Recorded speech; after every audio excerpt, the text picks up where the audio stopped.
우리 다 같이 한번 합시다. 때를 따라 돕는 은혜를 얻기 위하여 은혜 보좌 앞에 담대히 나아갈 것이니라.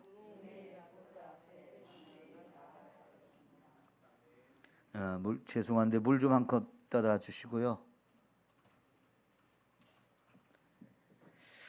자, 오늘 또 기도에 관한 말씀을 좀 나누면서 함께 기도하기를 원하는데요. 여러분, 우리 항상 하나님 은혜가 필요합니다. 은혜 없이는 한순간도 우리가 살아갈 수가 없지요. 모든 순간에 하나님의 은혜가 필요한데, 기쁠 때도 있고 또 슬플 때도 있고, 좋을 때도 있고 힘들 때도 있고, 이런 일들이 다양하게 우리의 섞여서 이렇게 오지 않습니까? 그러나 모든 때에 우리는 언제나 하나님의 은혜가 필요하고, 그 하나님의 은혜를 받기 위해서는 은혜의 보좌 앞으로 우리가 담대히 나가서 함께 기도하면 하나님이 언제나 때에 따라서 그 때에 맞는 은혜를 우리에게 충분히 부어주실 줄 믿습니다. 그래서 오늘 또 하나님의 은혜의 보좌 앞에 우리 좀 같이 나가서 기도하면서 하나님 부어주신 이 풍성한 은혜를 함께 받는 시간 되기를 축원합니다. 하나님이 계신 곳을 은혜의 보좌다 그랬어요. 은혜의 보좌, 은혜가 흘러 넘치는 보좌. 여러분, 에스겔 47장에 보면 하나님께서 에스겔에게 보여준 환상 중에 하나가 뭐냐면, 성전 문지방에서 퐁퐁퐁퐁 물이 솟아나는 이 광경을 보여주셨는데, 솟아나는 거기서는 그냥 샘물처럼 퐁퐁퐁퐁 솟아나는 거였지만, 이 물줄기를 따라가다 보니까 처음에는 발목에 잠기고요, 그 다음에는 무릎에 잠기고, 그 다음에는 허리에 잠기고, 그 다음에는 가슴에 이렇게 넘치도록 어마어마한 강물이 되고 바다가 되어 흘러가는 모습을 보여주었죠. 이 환상이 뭐겠습니까? 하나님 성전에서 은혜가 계속 흘러나와서 온 세상을 은혜로 적시게 되어진다는 거예요. 그러면 그 은혜의 바다에 우리가 마음껏 다니면서 하나님의 은혜를 풍성하게 누리게 해주신다는 거, 이거를 이제 보여준 건데요. 여러분, 이 환상이 오늘 저와 여러분에게 그대로 실현되어져야 할 줄 믿습니다. 이렇게 되려면 하나님의 보좌는 은혜의 보좌다. 하나님의 은혜가 풍성하신 분이라고 했는데, 오늘 밤도 하나님 앞에 우리가 나아갈 때 하나님으로부터 이 은혜가 끊임없이 흘러 넘쳐서 저와 여러분의 심령을 가득 채우고 차고 넘치게 하는 이런 시간이 되어질 줄 믿습니다. 이런 은혜를 받기 위해서는 우리가 기도를 해야죠. 그죠? 기도와 말씀으로 하나님의 이런 은혜를 좀 우리 풍성하게 받을 수 있는 저와 여러분이 되었으면 좋겠어요. 오늘 우리가 좀 세 가지 측면에서 기도 제목을 삼고 함께 기도를 했으면 좋겠는데요. 여러분, 교회를 위해서 기도합시다. 교회는 부흥해야 됩니까? 안 해야 됩니까? 부흥해야 됩니다. 이게 하나님의 뜻이에요.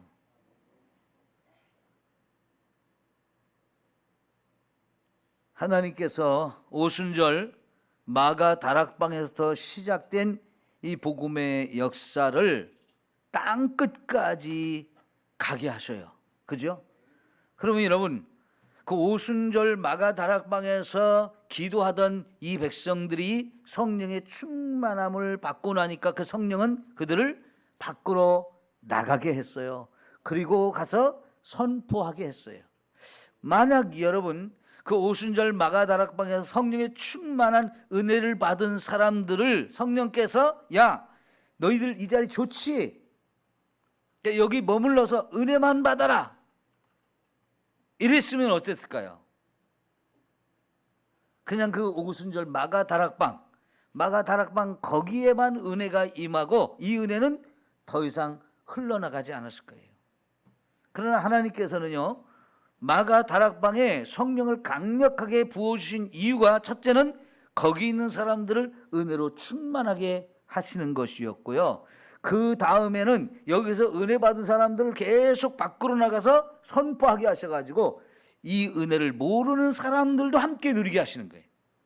그러니까 그날 나가서 복음을 전했는데 하루에 3,000명이 이 복음을 받아들이면서 놀라운 역사가 일어났지요. 여러분, 이거는 예수님이 살아있을 때도 볼 수 없었던 일이에요. 예수님이 살아있을 때 그때도 사람들이 많이 모이기는 했죠. 보리떡 5개와 물고기 2마리를 가지고 거기 수만 명이 모였을 것 같은데 남자의 숫자만 세었을 때 5,000명이 먹었어요. 그죠? 그날 그 떡과 고기를 먹은 사람들은 너무 좋고 너무 놀라서 그 다음 날도 날이 새자마자 예수님을 찾아 수많은 사람이 왔는데 사실은 예수님께서 그들이 자기 예수님을 왜 찾아온지를 알았죠. 예수님을 통해서 배고픔의 문제를 해결하고 싶어서 그랬어요.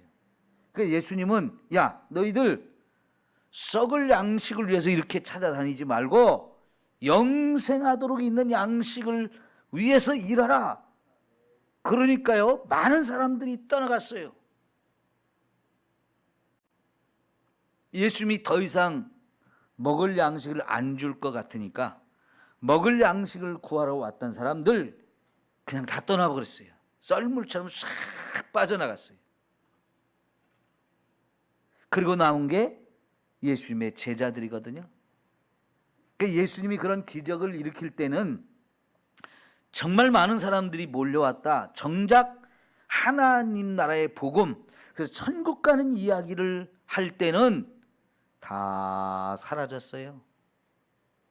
거기에 관심이 없기 때문이거든요.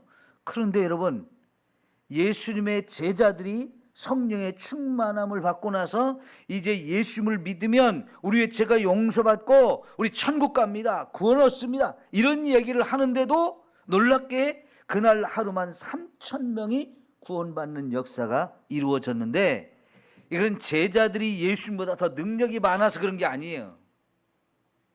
성령께서 이제 제자들을 통해서 일하기 시작하니까, 그 성령께서 제자들을 그렇게 은혜를 충만하게 하고 그 받은 바 은혜를 따라서 나가 선포하게 하고 그 말씀을 듣는 사람들의 마음을 움직이고 열어주심으로 인해서 이 복음은 땅끝까지 증거되어지는 일을 거기서부터 시작해서 지금까지 왔고요. 지금도 저와 여러분에게서 이 은혜가 절대로 멈춰서는 안 되지요.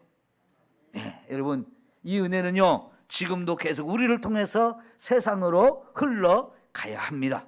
그런데 여러분, 전 세계를 놓고 봤을 때 하나님이 주신 은혜를 세상을 향해서 흘려보낼 수 있는 나라가 어느 나라가 있겠어요?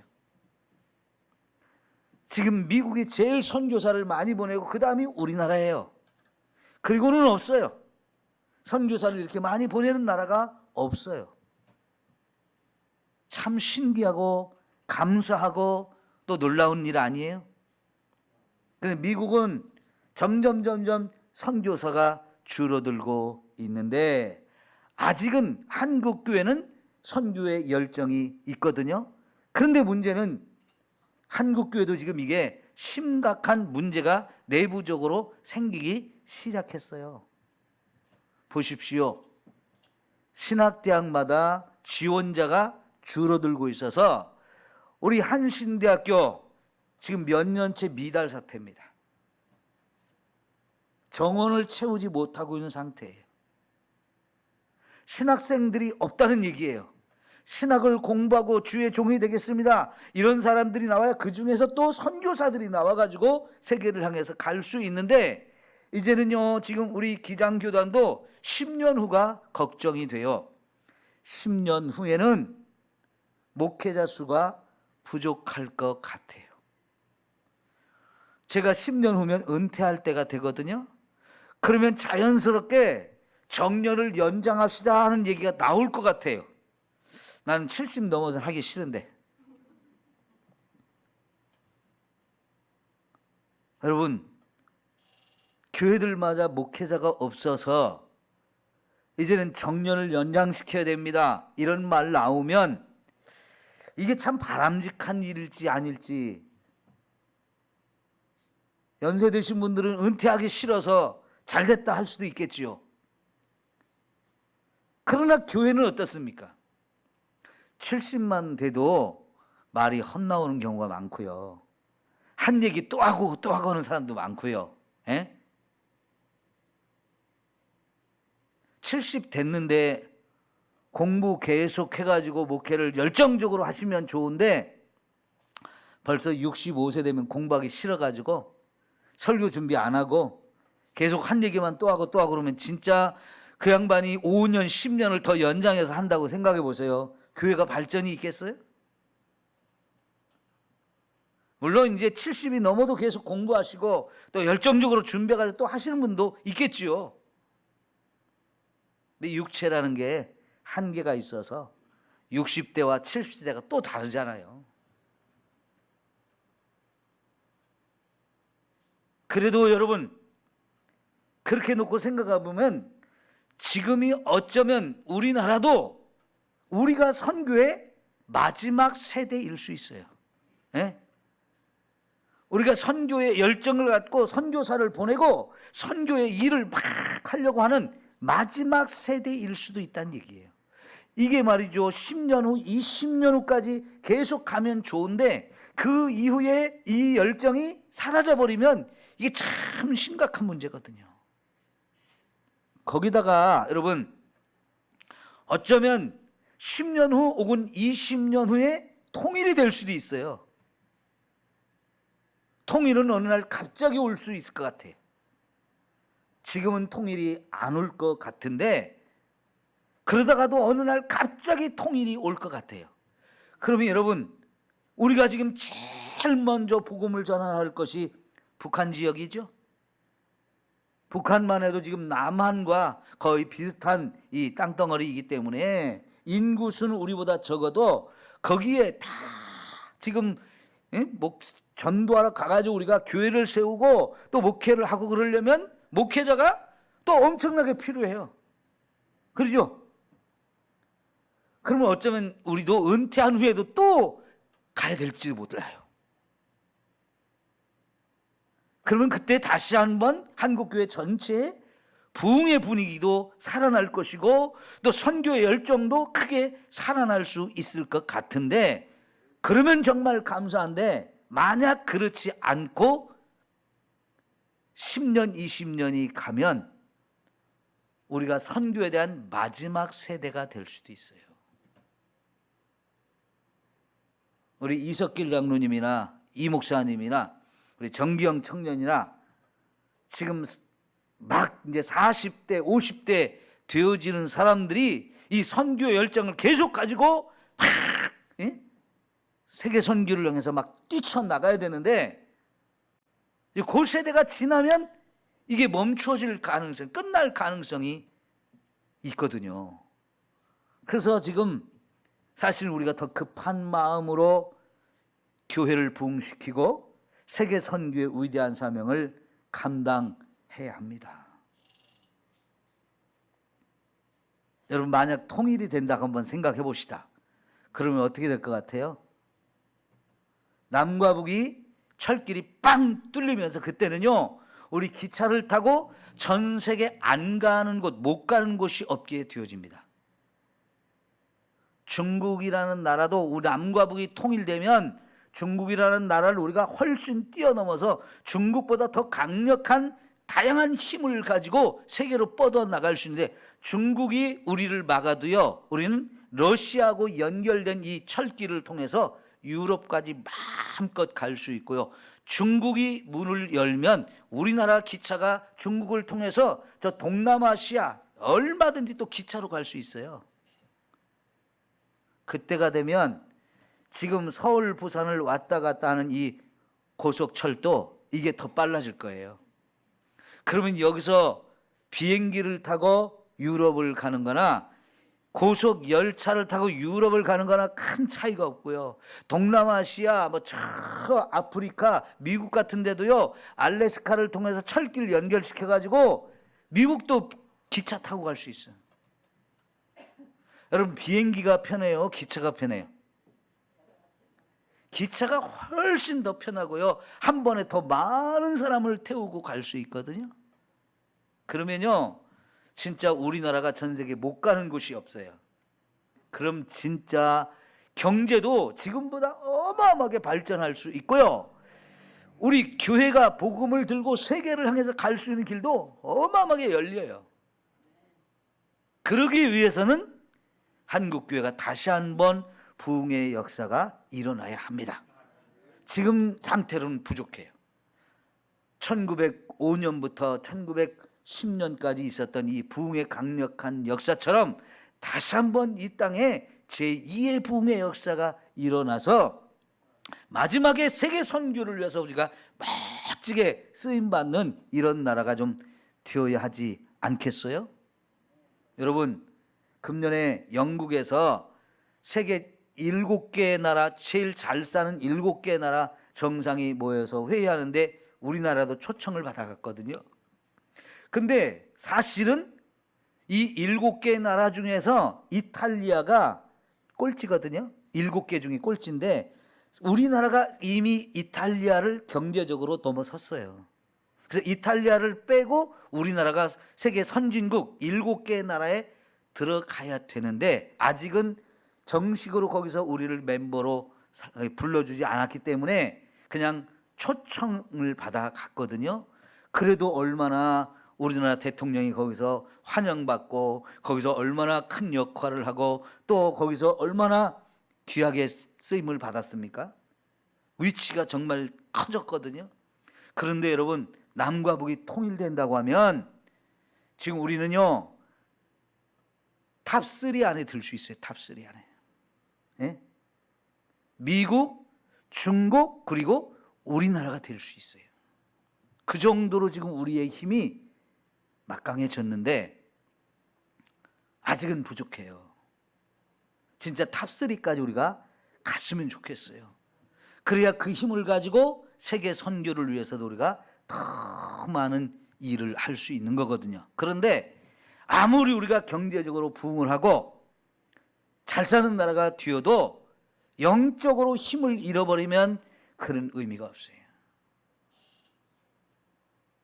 그래서 반드시 필요한 게 한국교회 부흥인데 지금까지 전 세계 곳곳에서 역사적으로 강력한 부흥이 일어났던 곳을 잘 조사하고 연구해 보니까요, 부흥이 일어나는 가장 그 중심에 뭐가 있느냐? 교회에 기도가 있었어요. 기도.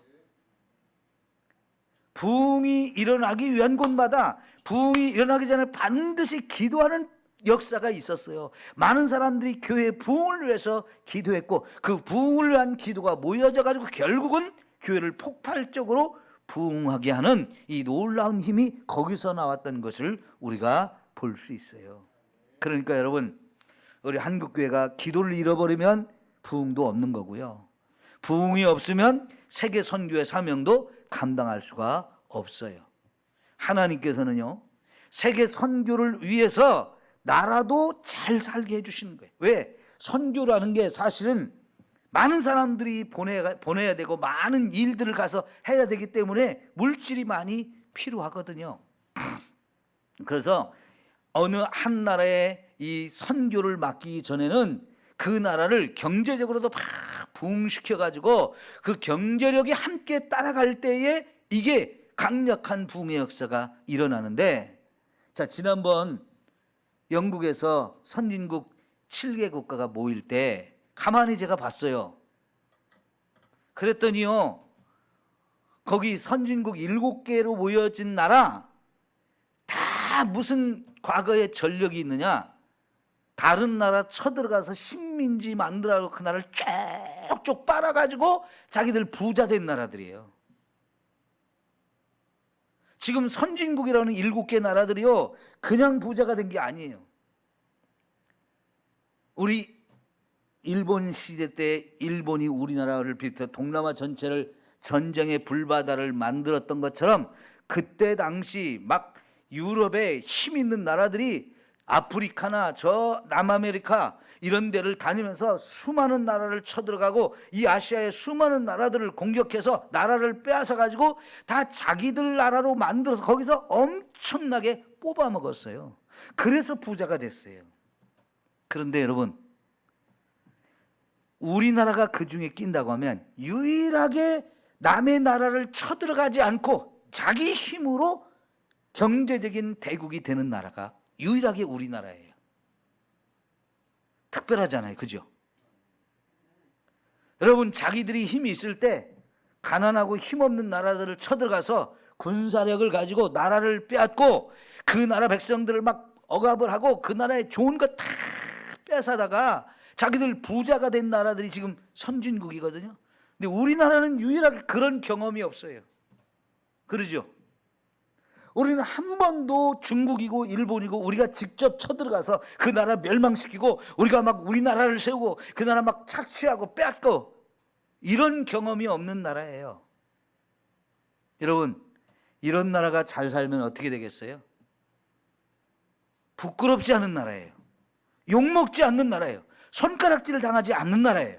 근데 우리가 잘 살아가지고 막 복음까지 전해줘요. 그러면 어느 나라가 보아도 야, 저 나라 사람들은 참 멋있는 사람들이고 저 나라 사람들은 정말 축복받은 자격이 있는 사람들이고 저 사람들이 하는 얘기는 우리가 다 귀담아 들을 수 있어. 이게 되어지거든요. 그러니까 여러분, 하나님이 우리나라를 통일을 시켜주시고 우리나라를 부흥시켜주시고 교회가 또 부흥이 돼가지고 세계 선교의 이 역할을 감당한다면 이게 얼마나 멋진 나라겠어요. 전 세계 나라 어느 나라 가도 존경받고요, 인정받고요, 막 섬김을 받을 수 있고 우리가 전하는 복음에 대해서 길을 열고 들어줄 수 있는 그런 위치에 우리나라가 설 수 있다는 얘기예요. 사실 지금 미국이 선교사를 많이 보내기는 하지만 미국 선교사가 다른 나라 갔을 때 별로 인정을 받지 못하는 나라가 많아요. 거부감을 가진 나라가 많아요. 예를 들면 유럽의 나라들이 군사력을 키워가지고 전 세계에 다니면서 식민지를 개척하고 할 때 거기를 따라서 선교사들이 같이 갔어요. 그러니까 영국의 선교사, 독일의 선교사, 네덜란드 선교사, 이런 프랑스 선교사, 이런 나라들의 선교사들이 식민지를 개척한 나라에 가서 복음을 전했단 말이에요. 그러면 여러분, 복음을 전하는 그들이 또 누구였느냐면 자기 나라를 빼앗은 나라, 자기 나라를 지금 착취하고 있는 나라, 그 나라 백성들이 교회 복음을 들고 와서 복음을 전하니까요, 반감을 가진 나라들이 많은 거예요.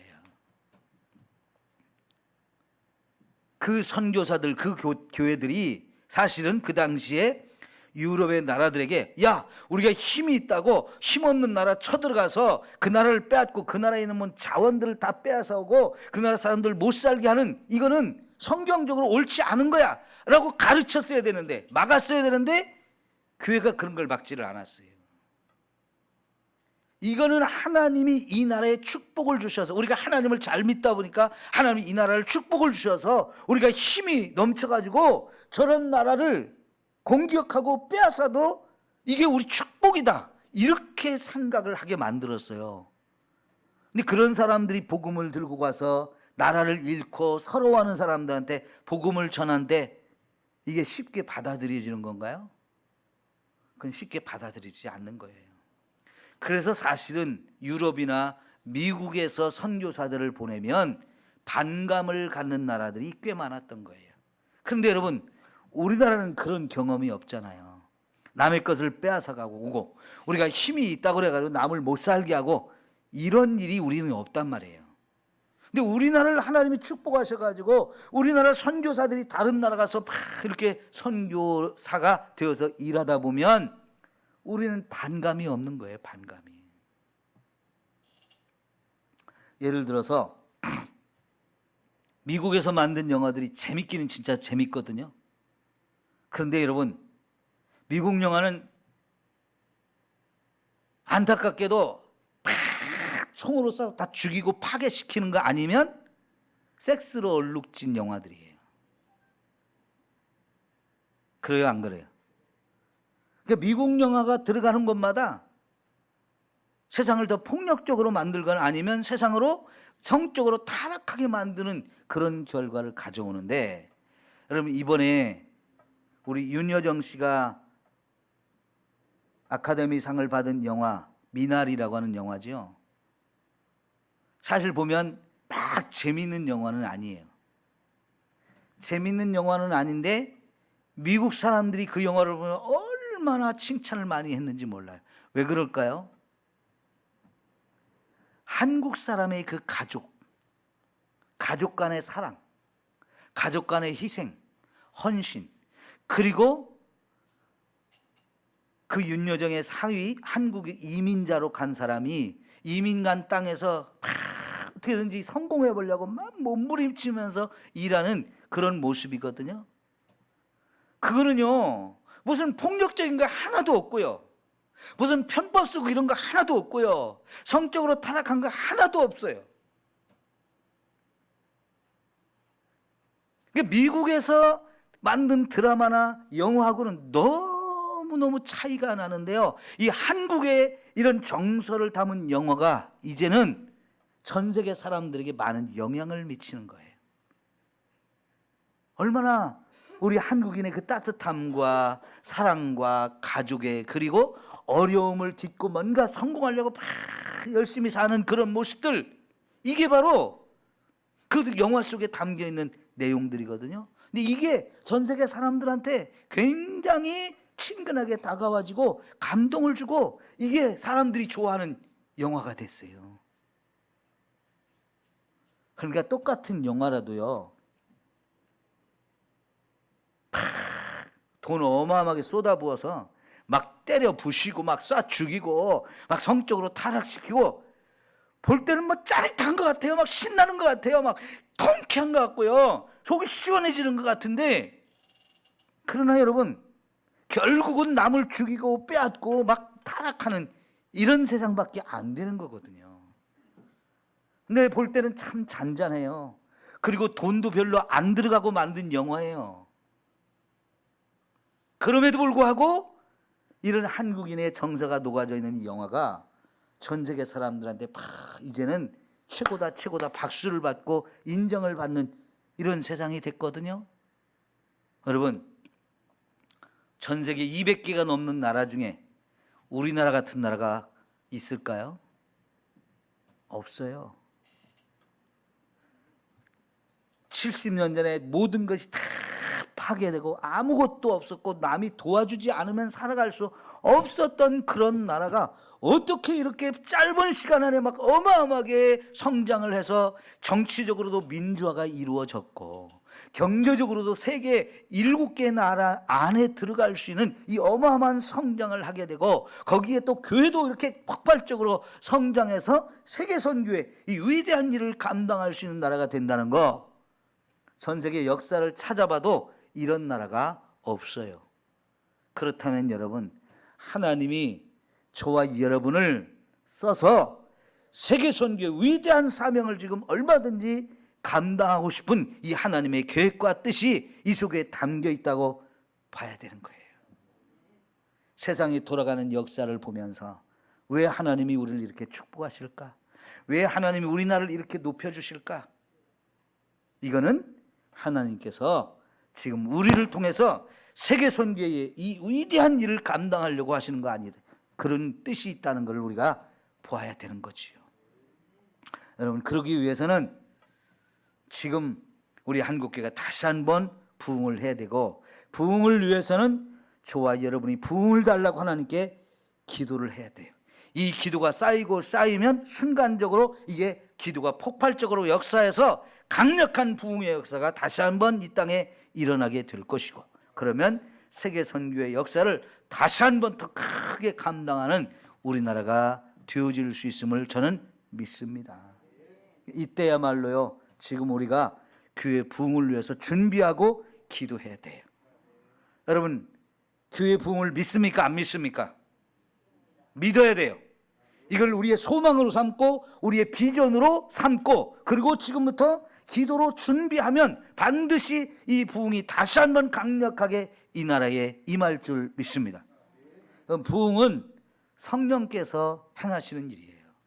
사도행전 같은 이 성령의 역사가 일어날 때 부흥이 있는데 전 세계 부흥이 있던 곳마다 강력한 성령의 역사가 있었기 때문에 부흥이 일어났고요. 그 성령의 역사가 있으려면 반드시 교회가 기도로 준비해야 된다는 거예요. 그러니까 부흥이 있을 것을 믿음으로 바라보면서 믿음은 바라는 것들의 실상이라고 그랬잖아요. 이 부흥을 바라보고 기대해야 돼요. 그러면서 그걸 실제로 우리 앞에 오기 위한 구체적인 방법이 기도라는 거예요. 우리 교회의 부흥을 위해서 그리고 세계의 위대한 선교의 사명을 감당하기 위해서 기도해야 합니다. 기도가 쌓이고 모이면 분명히 다시 한번 이 하나님의 거룩하고 아름다운 역사가 이 땅에 일어나서 세계 선교의 놀라운 사명을 감당하게 되어줄 줄 믿습니다. 사실 여러분 중국이 열려가지고 개방이 돼가지고 우리나라 선교사들이 엄청나게 중국에 들어갔어요. 그리고 엄청나게 중국 교회를 부흥시켰어요.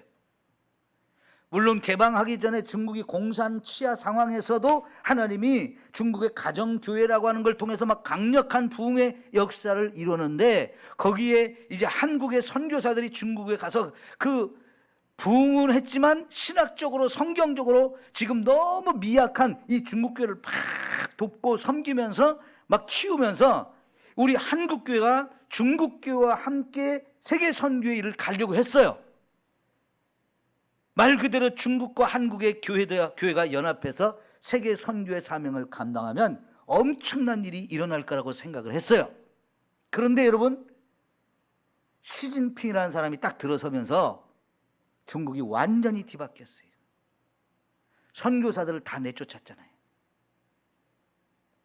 그리고 중국의 수많은 교회들을 문을 닫게 하고 불태우고 파괴시키고 성도들을 잡아다 또 오게 가두는 일들이 시진핑이 국가 주석이 되면서 또다시 일어났어요. 그래서 사실은 중국이 세계 선교에 쓰임 받을 수 있었으라고 생각했는데 그게 지금 어둡게 된 거예요. 그게 어렵게 된 거예요. 결국은 우리 한국교회가 홀로 남았어요. 그래서 지금 한국교회의 역할이 더더욱 중요하게 되었단 말이죠. 전에는요, 한국의 신학생들이 신학을 마치면 미국에 가서 공부를 많이 했어요. 근데 이제는 한국 신학생도 없는데 미국까지 가서 공부할 사람들도 이제 없어지는 거예요. 그러면 어떻게 되느냐? 미국엔 신학교들이 다 문을 닫게 돼요. 미국의 신학교들이 문을 닫아요. 그래도 미국의 신학교가 전 세계 신학의 뒷받침이 되어졌었거든요. 근데 한국의 신학생이 미국을 안 가면, 미국으로 유학을 안 가면 미국 신학교들이 문을 닫아야 돼요. 신학생이 없어서. 그러면 이제 신학까지도 한국교회가 감당을 해야 되는데 한국교회는 아직은 그 여력이 있어요. 신학도 든든하게 뒷받침하고 배경이 되어줄 수 있는 충분한 힘을 갖고 있는데 여기서 멈춰버리고 10년, 20년 후에 이게 딱 이제 끝났습니다. 이게 돼버리면 딱 끝까지 이르러내 복음을 전하라고 했던 이 하나님의 역사가 끝나는 것이고 그러면 마지막 날이 될 수밖에 없어요. 그런데 하나님은요, 주님이 재림하시기 전까지 계속해서 이 복음이 땅끝까지 증거되어서 더 많은 영혼들이 구원받기를 원하신단 말이에요. 지금 우리 한국교회가 이거를 바라보면서 마지막으로 하나님 한 번 더 다시 한번 우리를 부흥시켜 주시고 우리를 써주세요. 이 기도를 해야 된단 말이에요. 지금이 어쩌면 마지막 세대일 수도 있다는 얘기예요. 그래서 우리는 이런 사명감을 가지고 우리 부흥을 위해서 세계 선교를 위해서 함께 기도하고 우리가 준비하면 반드시 이런 역사가 일어날 것을 우리는 믿습니다. 오늘 우리 한번 기도합시다. 끊어서 중간에 끊어서 이렇게 세 부분으로 나누어서 오늘 설교하고 기도하려고 그러는데요. 우리 교회를 위해서, 교회 부흥을 위해서, 그리고 세계 선교를 위해서 우리 함께 기도하고 이제 또 말씀을 나누겠는데요. 우리 주여 세 번 삼창하고 통성으로 기도합니다. 주여, 주여, 주여. 사랑하는 우리 하나님 아버지, 감사합니다. 오늘 저녁에도 저희들 함께 모여서 기도할 수 있는 아름다운 시간 주셨으니 감사합니다. 오늘 첫 번째로 기도하는 것은 우리 한국교회 다시 한번 하나님 부흥을 주시기를 기도합니다. 하나님 부흥을 주옵소서. 마지막 시대라고 생각이 되어집니다. 이제 주님이 오시기 전에 다시 한번 이 땅에 강력한 부흥의 역사가 일어나서 이 힘을 가지고 남과 북도 이제 통일이 되어지게 하시고 우리 경제도 더욱 발전하게 하시고 이 모든 힘을 가지고 세계 선교를 해서 위대하고 아름답게 쓰임받는 이 나라가 되기를 소망합니다. 하나님 축복하여 주시옵소서. 이 땅과 이 땅의 교회들과 이 땅의 백성들을 축복하여 주시옵소서. 영적으로 축복하여 주시고 세상적으로, 육신적으로, 경제적으로, 또 정치적으로 축복을 주시어서 이 하나님의 위대하고 아름다운 역사를 이루어갈 수 있도록 하나님이 축복하여 주시고 사랑하여 주시기를 소망합니다. 하나님 아버지, 지금 분명히 마지막이 점점 가까이 다가오고 있는데 우리 한국교회가 이대로 이제 주저앉을 수 없습니다. 우리 한국교회가 이렇게 아버지 마지막을 맞이할 수는 없습니다. 하나님의 마지막으로 다시 한번 우리를 써주시옵소서. 이를 위하여 우리 한국교회 부흥을 주시기를 원합니다. 부흥을 사모합니다. 반드시 부흥이 있을 것을 기대하고 또 바라보며 믿고 지금부터 기도로 준비하오니 주여, 우리 성도들이 이 부흥을 위해서 날마다 기도하게 도와주시고 이 부흥을 위한 기도가 쌓이고 쌓여서 어느 순간 이게 쌓이는 가운데 폭발적으로 역사하여서 다시 한번 이 나라 전체에 강력한 부흥의 역사가 일어나서 지금 아버지 하나님 더 많은 영혼들이 구원받는 역사가 일어나게 하옵소서. 이 땅의 교회들마다 부흥하는 놀라운 역사들이 일어날 수 있게 도와주시옵소서. 하나님의 그거 놀랍고 아름다운 역사가 있어서 하나님 기뻐하는 역사, 하나님 축복하는 역사를 이루어갈 수 있도록 하나님 도우시고 사랑하시고 인도하여 주시기를 원하옵고 기도하오니 주여, 주여 은혜를 베풀어 주시고 주여 사랑하여 주시어서 이 땅의 기도를 세워주시옵소서. 이 땅의 기도를 다시 한번 무쌍히 여겨주시고 부흥을 주시옵소서. 교회들마다 기도하게 도와주시고 교회들마다 새로워지게 하시고 하나님의 선하고 아름다운 역사들을 이루어갈 수 있도록 축복해 주시기를 원합니다. 지금 교회마다 교회 부흥이 정체가 되었습니다. 하나님 아버지, 오히려 교회가 지금 심각하게 위기를 맞고 있습니다. 이러한 때 하나님의 역사가 다시 한번 이 땅에 임하기를 원합니다. 성령이 오셔서 우리를 기도하게 하시고 성령이 오셔서 이 땅을 다시 한번 부흥시켜 주시옵소서. 우리를 성령으로 충만하게 하시고 하나님 맡겨준 아름다운 사명을 감당할 수 있도록 우리를 축복하여 주시고 사랑하여 주시고 인도하여 주시기를 원하옵고 기도합니다. 여호와 우리 하나님 아버지, 강력한 부흥의 역사를 이 땅 교회들을 허락하시고 놀랍게 아름답게 축복하시고 사랑하여 주시기를 원하옵고 기도합니다. 소리를 내어 주옵소서. 축복하여 주시옵소서. 아버지, 남과 북이 통일이 되어지게 하시고 아버지 경제적으로 다시 부흥하게 하시고 아버지, 그래서 세계 선교의 위대하고 아름다운 사명을 감당해 나갈 수 있도록 하나님이 축복하여 주시고 사랑하여 주시고 인도하여 주시기를 원하옵고 기도하오니 주님 붙들어 주소서. 주님 축복하여 주시옵소서. 주님의 사랑하심과 축복하심과 인도하심이 강력하게 이 땅에 일어나게 하소서. 세계 선교의 마지막 사명을 감당할 수 있는 주자가 되어주도록 하나님이 축복하여 주시고 사랑하여 주시고 인도하여 주시기를 원하옵고 기도하오니 주여 은혜를 베풀어 주셔서 이 땅의 교회들이 부흥을 하여 기도하게 하소서. 부흥을 하여 기도하게 하소서. 성령의 충만함을 다시 한번 회복하게 하소서. 하나님의 성령이 우리를 사용하여 주시어서 아직도 하나님 앞에 돌아오지 못한 수많은 영혼들, 죽음의 길 멸망의 길로 가고 있는 그 영혼들을 하나님 앞으로 불러 모아서 그들의 복음을 전하고 그들을 다시 세워서 하나님의 위대하고 아름다운 사명을 감당해 나갈 수 있는 귀한 나라가 되어주도록 축복하시고 사랑하시고 인도하여 주시기를 원하오니 주여, 주여 은혜를 베풀어 주옵소서. 우리 삼성교도 복을 주시길 원합니다. 삼성교회 하나님의 축복하여 주시길 원합니다. 날마다 구원의 머리를 구하여 주소서. 우리 전도할 수 있는 열정을 주시옵소서. 전도의 열정을 갖고 세계 선교에 대한 사명을 감당하는 뜨거운 마음과 열정을 갖고 함께 일어날 수 있도록 하나님 축복하여 주시고 사랑하여 주시고 인도하여 주시기를 원하고 기도합니다. 주여 축복하시고 사랑하시고 은혜를 베풀어 주시옵소서. 감사합니다. 하나님 아버지 감사합니다. 은혜를 베풀어 주시옵소서. 아버지 감사합니다.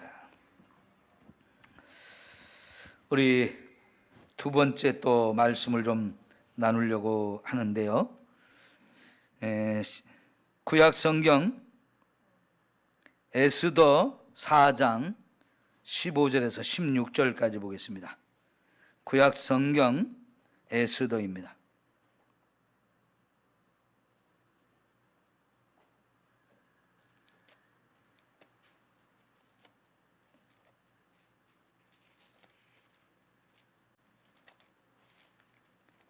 에스더 4장 15절에서 16절입니다.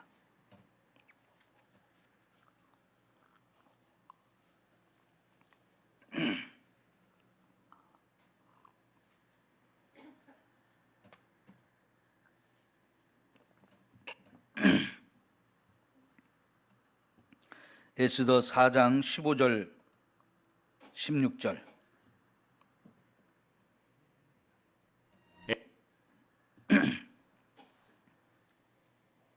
읽어주세요. 힘드냐?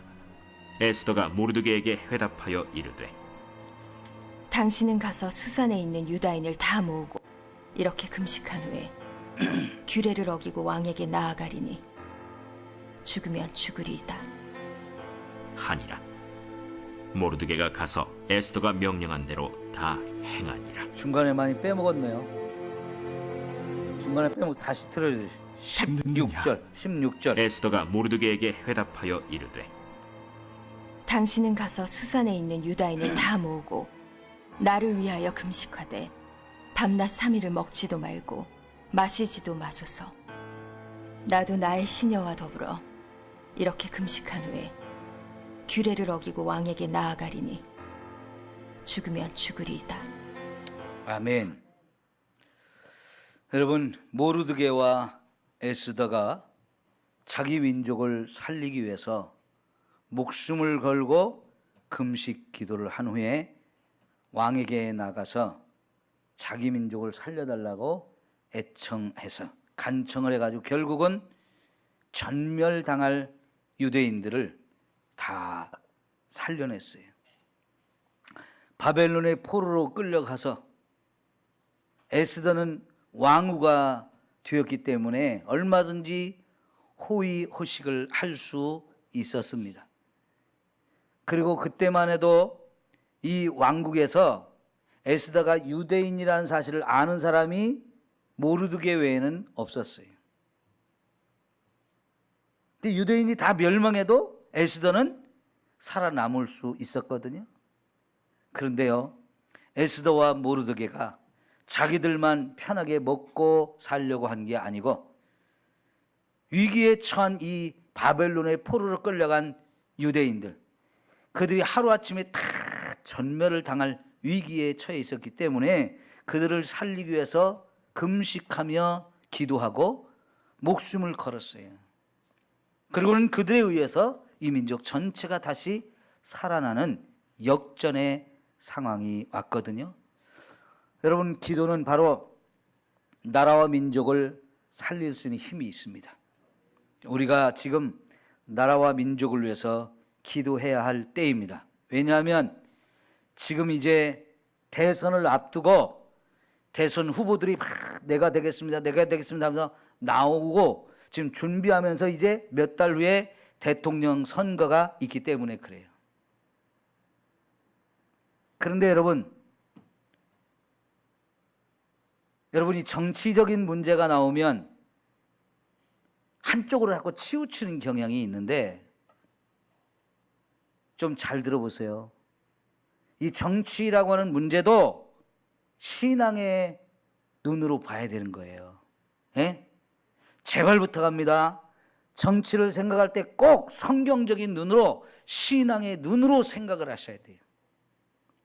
지금 몇 년 동안 우리나라는 진보와 보수가 너무 심각하게 대립을 했어요. 진보가 정권을 잡든가 아니면 보수가 정권을 잡든가 왔다 갔다 하면서 이렇게 여러 번 정권이 바뀌어지면서 지금 진보와 보수의 대립이 너무 심각합니다. 이제는 이 진보도 안 되고 보수도 안 되고 중간에 설 수 있는 사람이 나와야 돼요. 다음 정권은 어느 쪽에서, 양쪽 어차피 진보 아니면 보수 쪽에서 대통령 후보가 나와가지고 당선이 되겠지만, 그렇게 대통령이 된다 할지라도 다음에 대통령이 되는 사람은 진보에 치우치지도 말고 보수에 치우치지도 말고 이 진보와 보수 전체를 끌어안고 통합시킬 수 있는 이런 사람이 대통령이 돼야 돼요. 지금도 진보와 보수가 너무 대립을 하면서 이쪽 사람이 무조건 끌어내리려고 자꾸 욕하고 흠집내고 이러잖아요. 그러면 이쪽 사람은 가만히 있어요? 계속 욕하고 또 흠집내고 끌어내리고 공격하고. 뉴스 보면 머리가 아파요. 지금이 이제 그게 제일 심해질 때예요. 왜요? 자기들이 정권을 잡아야 되니까 어쨌든 저쪽 편에서 나오는 후보들을 막 흠집을 내서 자기들이 되려고 하니까 지금 이 싸움이 이제 제일 심각해질 때거든요. 자, 이럴 때 여러분, 여러분 진짜 나라를 생각해야 되는데, 예수 믿는 사람이 진짜 나라를 생각하고 이때야말로 여러분 신앙의 눈으로 다음을 봐야 돼요. 이제 다음에 대통령 되는 사람에 의해서 또 5년이 될지 10년이 될지 나라의 상황이 바뀌어지거든요. 나라의 미래가 결정이 돼요. 지금이야말로 저와 여러분이 나라를 위해서 기도해야 될 때이고, 대통령이 정말 지혜롭게 좌우로 갈라진, 진보와 보수로 갈라진 이 나라를 좀 통합하고 하나로 쫙 이렇게 묶어갈 수 있는 그런 나라로 만들 수 있는 대통령이 세워져야 돼요. 여러분, 조선시대에 왜 이렇게 우리가 임진왜란을 만나고 결국 일본에다가 나라를 빼앗기고 말았나요? 당파 싸움이 심해서 그래요. 지금 정치하는 사람들이 진보다 좌우다 보수다 이걸 너무 당파 싸움 똑같이 하는 거예요. 똑같이. 이제는요, 예수 믿는 저와 여러분들이 그런 거에 휩쓸려 가지고 우리는 전라도니까 저기는 경상도니까 하면서 이런 걸로 나눠져 가지고 우리 편 내 편 이렇게 갈라 가지고 편들게 하는 이런 일을 하면 안 돼요. 이제는 정말 신앙인으로서 나라를 생각하고 우리의 미래를 생각하면서, 아까 조금 전에 우리가 정말 세계 선교의 위대한 일을 감당하는 나라로 가려면 나라가 안정이 돼야 되고, 세계 어느 나라가 봐도 모범적인 나라가 돼야 돼요. 정치도 안정이 되어지고 경제도 부흥하고 그 나라 백성들은 양심적이고 정말로 우리가 신뢰할 만한 사람들이다, 이게 인정을 받아야 되거든요. 여러분, 지금 중국이나 일본이 한때 그 경제력을 가지고 세계를 다니면서 휘젓고 다녔어요. 그래서 중국과 일본이 나라의 이미지가 좋지 않아요. 중국 사람들 어디 가도 혐오의 대상이 되기가 쉬워요. 국가가 1대1로라고 하는 이 경제 정책을 가지고 전 세계를 다니면서 옛날에 실크로드를 만들어서 유럽과 아시아가 이렇게 무역업을 통해서 서로 주고받으면서 이렇게 살았던 것처럼, 중국이 전 세계를 통할 수 있는 길을 만들겠다 해가지고 저 아프리카까지 그리고 저 중남미까지 자기들의 무역을 길을 열고 이것을 위해서 어마어마하게 가난한 나라에 돈을 투자하면서 항구를 개발하고 철도를 놓고 많은 일들을 했거든요.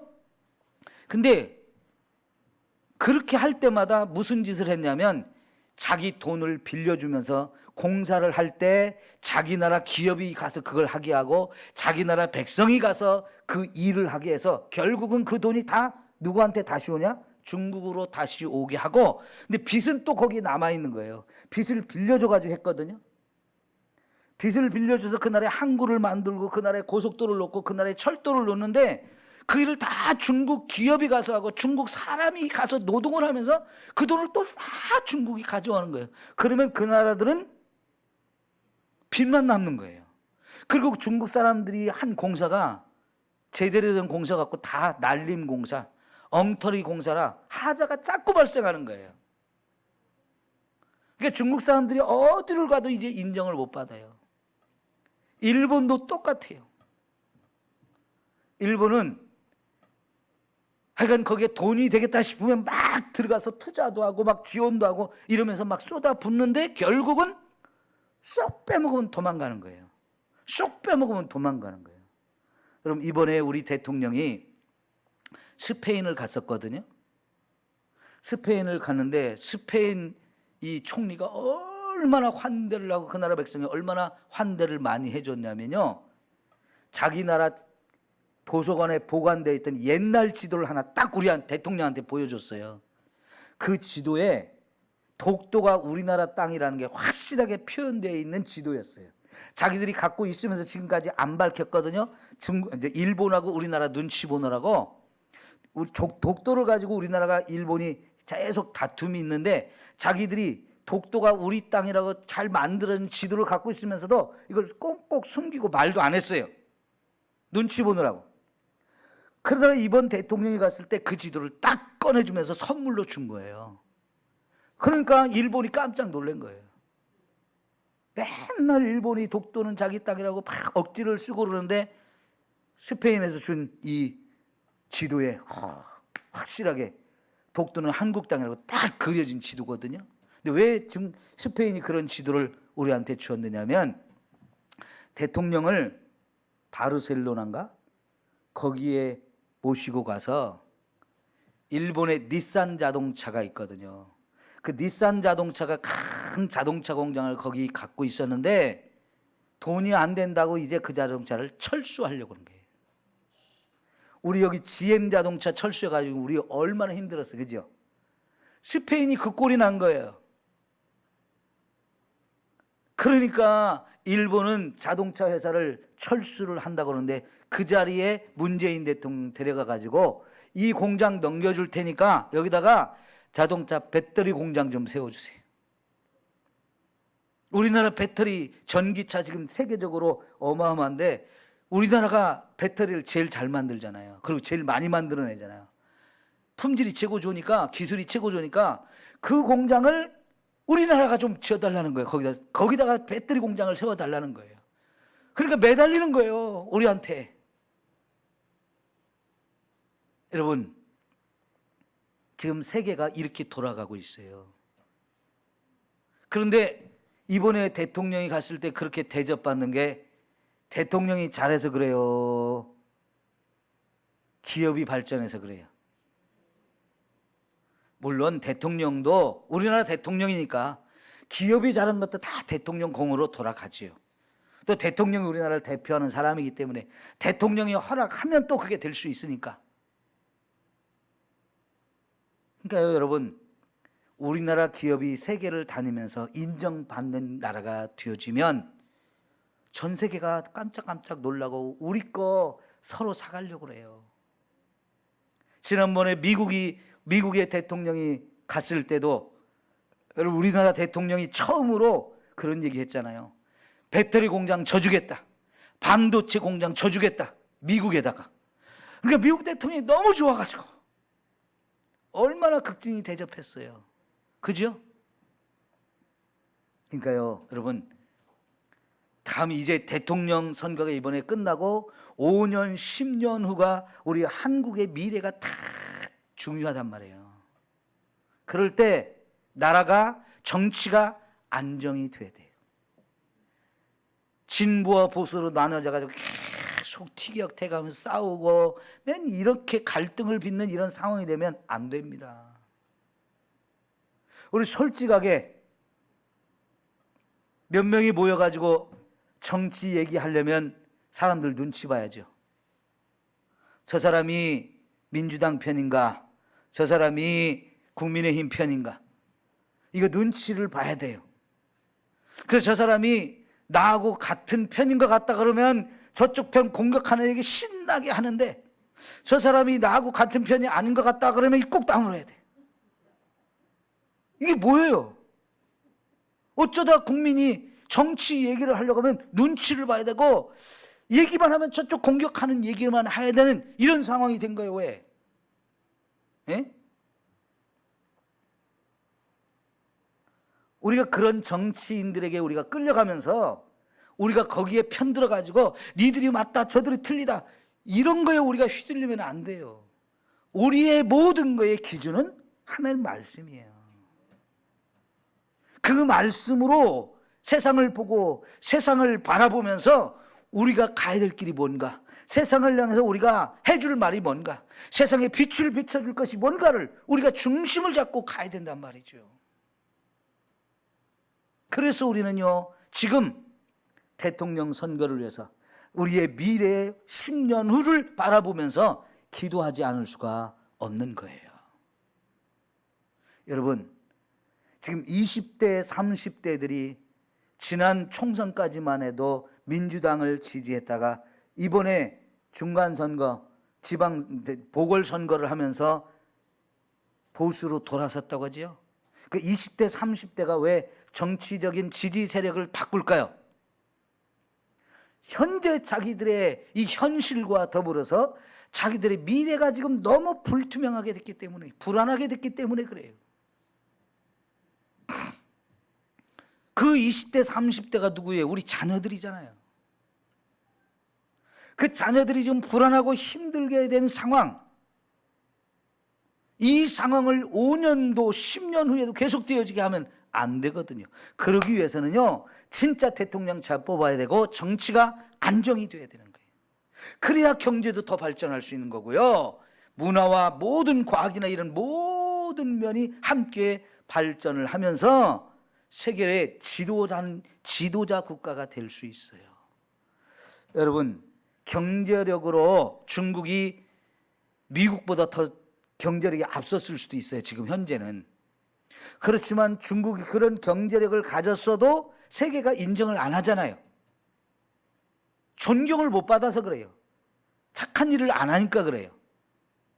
10만 가지면 하여간 중국은 찍어 누르고 빼앗고, 지금도 한복이 중국 거니 김치가 중국 거니 온갖 말도 안 되는 얘기를 하거든요. 손흥민도 중국 사람이래요. 예? 손흥민도 중국 사람이래. 이렇게 만들어. 그러니 어느 나라가 중국 사람들을 좋아하겠어요? 존경을 못 받거든요. 그러나 여러분, 우리나라가 부자가 되고 잘 사는 나라가 되면 세계가 우리를 존경하는 부자가 될 수 있어요.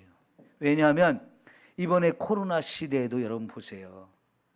선진국이요, 백신을 다 쥐고 다른 나라 안 주잖아요. 자기 나라 먼저 살려고. 여러분, 그게 과거에 식민지 정책 쓰던 짓거리를 또 하고 있는 거예요. 근데 우리는 어땠습니까? 전 세계 가난한 나라들한테 이 어려운 시대에 마스크 엄청나게 지원해 줬어요. 이 코로나 진단 키트도 엄청나게 지원해 줬어요. 특별히 여러분, 이 코로나가 전 세계적으로 유행하면서 6.25 때 우리나라 와서 전쟁터에 왔던 이 참전 군인들한테 선물 꾸러미를 하나씩 다 보내줬어요. 작년하고 금년 사이에. 왜? 지금 이 코로나로 어려운 시대에 우리가 만든 마스크가 좋고 우리가 만든 진단 키트 이런 게 좋고 하니까요, 거기다가 생필품 같은 거 우리나라 만든 좋은 것들을 한 박스씩 만들어 가지고 일일이 주소를 다 찾아가지고 우편으로 다 발송을 해줘서 전 세계에서 6.25 때 참전했던 사람들이 지금 다 거의 80, 90 아니에요? 90대 거의 되는 사람들인데, 이제는 오래전에 전쟁에 참여했던 사람들이기 때문에 자기 나라에서도 다 잊어버린 사람들이에요. 그런데 우리나라가 그걸 기억하면서 지금까지 고맙다고 이 선물을 보내주니까 얼마나 감격하고 얼마나 감동을 받으면서 눈물을 흘리는지. 우리나라 사람들이 세계를 감동시킬 줄 아는 나라예요. 진심으로 사람들에게 고마워할 줄 알고 감사할 줄 알고 진짜 사람들을 감동시킬 줄 아는 나라예요. 그럼 이런 나라가 잘 살면 더 어떻게 했어요? 세계적으로 어려운 나라들을 많이 도울 수 있거든요.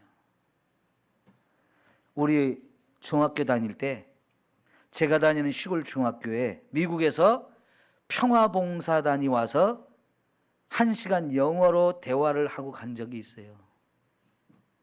평화봉사단. 여러분 다 기억하죠? 우리 중학교 때 그런 사람들이 왔었어요. 전 세계 미국이 그런 사람들을 많이 보냈거든요. 사실 교육적인 거 잠깐 문화적인 거 조금 가서 맛보기를 하게 한 거예요. 근데 그때 왔던 평화봉사단으로 왔던 사람들까지도 이번에 선물을 다 보냈어요. 그런데 우리나라는 지금요, 그보다 더 훨씬 멋진 일들을 전 세계 다니면서 많이 하고 있어요.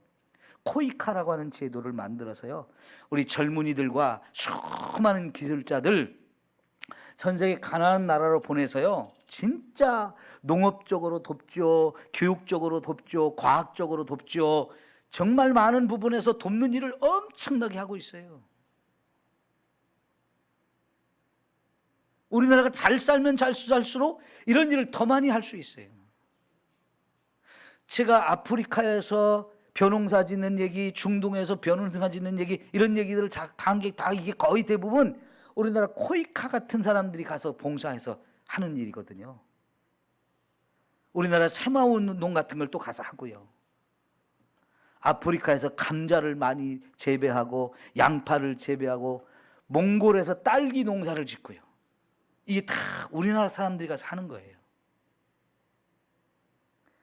평생 농사를 지어보지 못한 사람들, 농사가 뭔지를 모르는 사람들한테 최고의 기술을 가르쳐서 그들의 배고픔의 문제를 해결해 주는 일을 하고 있거든요. 하나님이 이런 나라를 축복해 주셔야 되잖아요. 하나님이 축복할 일을 지금 하고 있어요. 우리나라를 잘 살게 해주면 진짜 더 많은 나라들을 잘 도울 수 있는 일을 지금 엄청나게 할 수가 있거든요. 여러분, 그래서 우리가 나라와 민족을 위해서 기도해야 돼요. 하나님 이 나라를 정치적으로 안정되게 하시고 다음에 대통령이 정말 하나님이 원하시는 대통령을 세우게 하시고 교회가 이 나라의 미래를 책임지고 이 나라의 비전을 선포하고 그 빛이 되어져서 사람들이 교회 속에서 복음을 통해서 이 나라의 미래를 볼 수 있는 그런 역할을 우리 한국교회가 감당해야 되거든요. 그걸 위해서 기도하는 거예요. 그래서 경제적으로 문화적으로 우리나라가 세계에 많은 선한 영향력을 끼치는 나라가 되게 해달라고 우리가 기도를 해야 합니다. 자, 이를 위해서 우리 한번 기도합시다. 주여 세 번 삼창하고 통성으로 기도합니다. 주여, 주여, 주여. 사랑하는 우리 하나님 아버지 감사합니다. 이제 우리가 이 시간 나라와 국민을 위하여 기도하지 않을 수가 없습니다. 하나님 아버지, 이제 대통령의 임기가 거의 끝나가면서 새로운 대통령을 뽑아야 될 중요한 시기가 다가오고 있습니다. 이제 다음에 대통령이 되겠다는 사람 많이 나와서 경쟁을 하고 있는데 정말로 교회가 우리가 정신을 차리고 말씀의 눈을 가지고 대통령을 선택하고 하나님이 원하시는 아름다운 일꾼을 세워주기를 기도하기를 원합니다. 지금까지 우리는 좌우로 나뉘어서 진보와 보수로 나눠서 너무나 다투고 갈등을 빚고 분열을 빚어왔습니다. 하나님 아버지, 이제는 정말 통합이 되어야 됩니다. 하나가 되어야 됩니다. 나누었던 싸우던 이런 모든 것을 하나로 해서 정말 다시는 이런 아픔과 전쟁과 다툼과 갈등이 아니라 하나님 아버지 하나된 힘을 가지고 나라를 발전시키고 경제가 발전하며 문화적으로 전 세계 또 선한 영향력을 더 강력하게 끼치는 나라가 되게 도와주시옵소서. 하나님의 마음껏 축복하는 나라가 되어서 세계 가장 존경받는 나라, 세계가 인정하고 아름답고 세계 선하고 아름다운 역사를 끼칠 수 있는 이 나라가 되어지도록 하나님이 축복해 주시기를 원합니다. 지금이 이 나라의 전환기입니다. 나라가 바뀌어지는 중요한 시대입니다. 이때 정말 교회가 이 교회를 위해서, 나라를 위해서 정말로 함께 힘을 합해서 뜨겁게 기도하지는 안 됩니다. 하나님 도와주시옵소서. 아버지여, 우리의 기도로 말미암아 우리의 미래가 열려지고 결정이 되어질 것을 바라보며 기도하게 하옵소서. 하나님 아버지, 우리 성도들이 믿음을 통해 꿈을 꿔야 됩니다. 이 나라 미래를 보면서 하나님 앞에 기도의 제목을 세워서 열심히 부르며 기도해야 되겠나이다. 하나님 아버지, 이제 저 진보와 좌우로 나누어지는 이 갈등과 분열이 끝나고 하나가 되게 하옵소서. 이 하나를 이끌어갈 수 있는 리더십을 가진 훌륭한 대통령을 지도자로 세워주시어서 하나님 아버지 통합되게 하소서. 힘이 하나가 되게 하옵소서. 그래서 이 힘으로 정말 모든 분야의 아름다운 아버지 발전과 부흥과 성장이 있게 도와주셔서 그 힘을 가지고 전 세계 아름답고 귀한 사명을 감당해나가는 귀하고 아름다운 나라가 되도록 하나님이 축복하신 놀라운 나라가 되어지도록 하나님 도우시고 사랑하시고 역사해 주시기를 원합니다. 주여 축복하여 주옵소서. 주여 사랑하여 주옵소서. 아버지, 에스더와 모르드게가 죽으면 죽으리라 이때를 위해 하나님 우리를 세우셨다고 생각하면서 금식하며 기도했습니다. 목숨을 걸고 왕에게 나갔습니다. 하나님이 그때 정말 위기에 처하고 망할 수밖에 없고 멸망을 당할 수밖에 없던 유대인 전체를 하나님이 살려주시는 놀라운 역사가 있었습니다. 오늘 우리의 기도가 나라를 살리는 놀라운 역사가 이루어질 줄 믿습니다. 우리의 기도로 말미암아 하나님 응답하시어서 놀라운 일을 이루게 하실 줄 믿습니다. 하나님 나라를 사랑합니다. 이 나라 민족을 위해서 기도합니다. 주여, 오늘 이 밤에도 이 나라를 위하여 이 민족을 위하여 기도하는 우리의 기도를 누르시고 하나님이 축복하시고 사랑하시어서 놀라운 일이 일어나기를 원합니다. 하나님의 새로운 역사가 일어나기를 원합니다. 하나님 새로운 리더십, 새로운 대통령을 잘 세울 수 있도록 우리에게 지혜와 명철을 주시고 분별력을 주셔서 말씀이 기준이 되어서 말씀으로 다음 지도자를 뽑을 수 있는 저희들 되게 도와주시기를 원합니다. 한국교회가 좌우로 나누어지지 아니하고 한국교회가 하나가 되어야 되겠습니다. 앞장을 서서 아버지 하나가 되어서 이 나라를 세워갈 수 있는 교회가 되어지도록 축복하시고 사랑하시고 인도해 주시기를 원하고 기도하오니 주님 은혜를 베풀어 주셔서 주님 축복하여 주시옵소서. 사랑합니다. 주님, 아름다운 주님의 은혜와 능력으로 놀랍게도 역사하시고 인도해 주시기를 원하오니 주여 함께해 주시옵소서. 사랑하는 주님, 우리의 기도로 말미암아 하나님의 크고 놀랍고 아름답고 귀한 역사를 이루게 하실 줄 믿습니다. 주여 축복해 주시옵소서. 감사합니다. 우리 하나님, 이제 마지막으로 우리 간단하게 가정의 문제를 위해서 기도하자고 말씀을 드리고 싶습니다. 여러분, 한나가 가정에 있는 이 아픔의 문제를 해결받으려고 기도했어요. 남편이 부인을 둘이나 두는 바람에 또 한 여자는 임신하고 한 여자는 임신하지 못하는 상황 속에 집안에 부인 간의 갈등이 있고 심각한 아픔이 있었어요.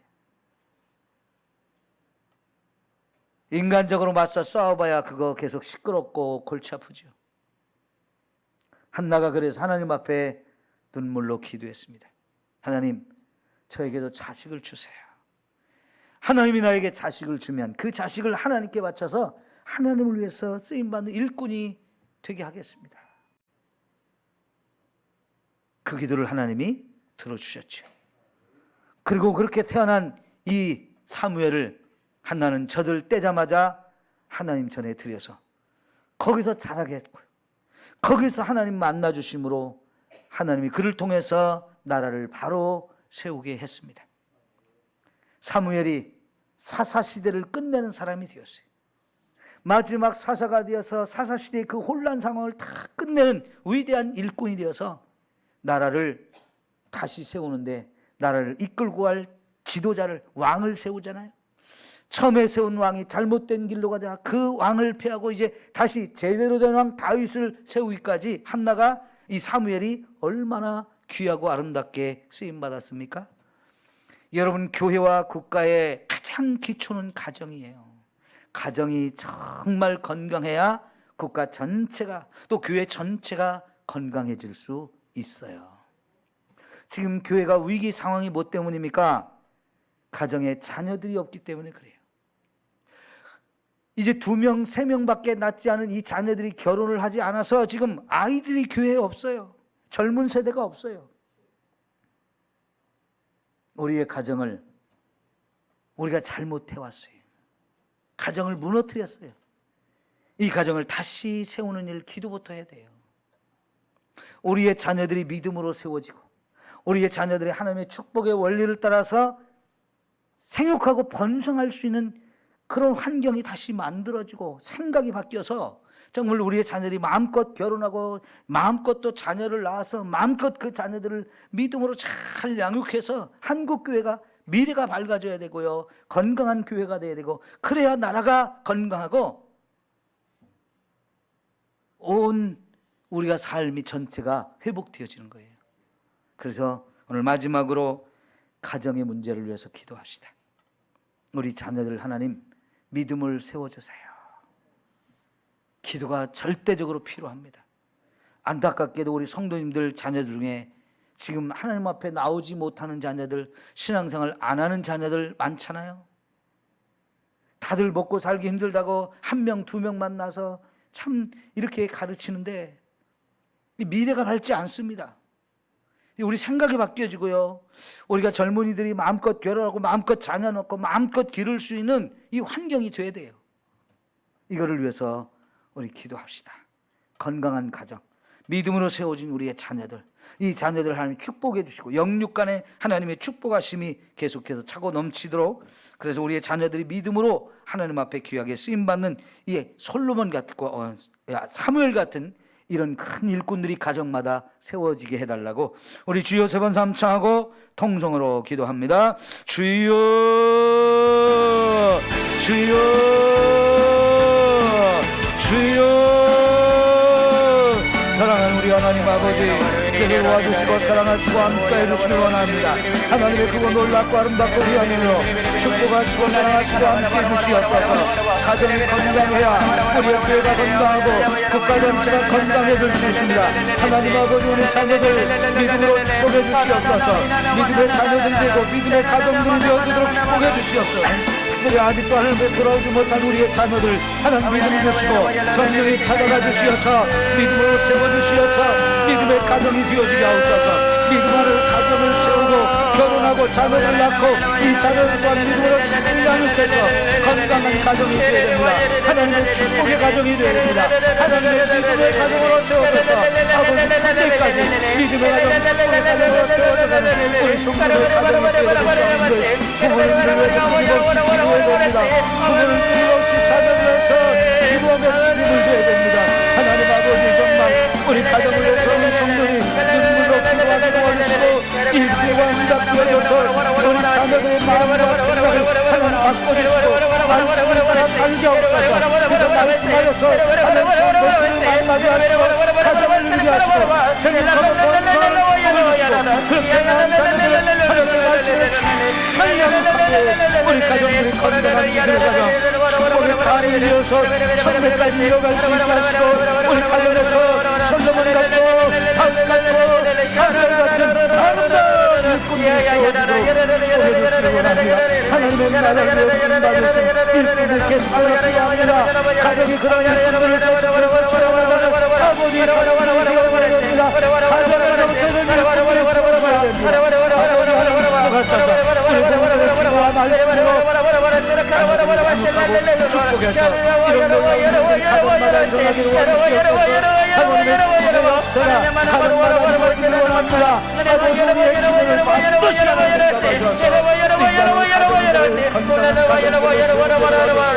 가정들이 잠들어지고 가정들이 마음이 가족이어지고 가정들이 문제가 많습니다. 이러한 시대 하나님 우리가 하나같이 기도하고 하나같이 가정을 아름답게 해서 놀라운 역사가 있어지도록 하나님 축복하여 주시고 사랑하여 주시기 원하는 오 주여 은혜를 베풀어 주셔서 오 주여 사랑하여 주옵소서. 하나님의 축복을 기도하시며 사랑하시며 주시어서 하나님께 영광을 돌리기로 원합니다. 축복하시고 사랑하시고 인도해 주시옵소서.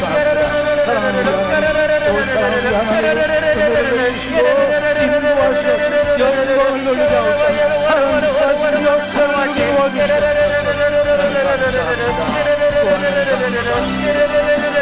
아버지, 이 땅에 가정들을 세워주시고 이 땅에 교회를 세워주시고 건강을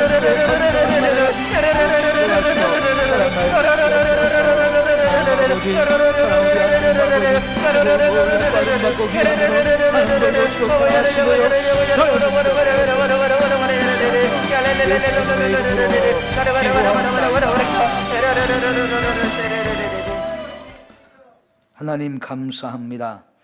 오늘 이 밤에도 우리 함께 기도할 수 있게 하셨습니다. 교회 부흥을 위하여 기도하게 하셨습니다. 세계 선교를 위해서 기도하게 하셨습니다. 이 나라의 통일을 위해서 기도했습니다. 이 나라의 미래를 위해서 기도했습니다. 다음 대통령이 잘 세워져서 정말 나라를 통합하고 더 부흥하고 발전시킬 수 있는 위대한 지도자가 세워지기를 위해서 기도했습니다. 우리 가정들이 건강하게 세워지고 우리의 자녀들이 하나님 믿음 위에 세워지고 축복의 가정들이 되어지기를 위해서 기도했습니다. 이 모든 기도를 주님 들어 응답하시옵소서. 가정이 건강해야 교회가 건강합니다. 그래야 또 나라도 건강할 수 있습니다. 하나님, 위기의 시대를 우리가 살아갑니다. 이 전염병이 더 다시 한번 또 창궐하는 가운데 있사오니 하나님, 전 국민들이 지금까지 참고 견뎌왔던 것처럼 조금만 더 참고 견뎌서 이 코로나 바이러스를 이길 수 있게 하옵소서. 이걸 같이 전화위복의 기회로 만들게 도와주옵소서. 경거망동하지 않게 하시고 해이해진 마음들을 다시 다잡아서 이 나라가 다시 회복되어지는 놀라운 역사가 있게 하여 주옵소서. 예수님의 이름으로 기도하옵나이다. 아멘.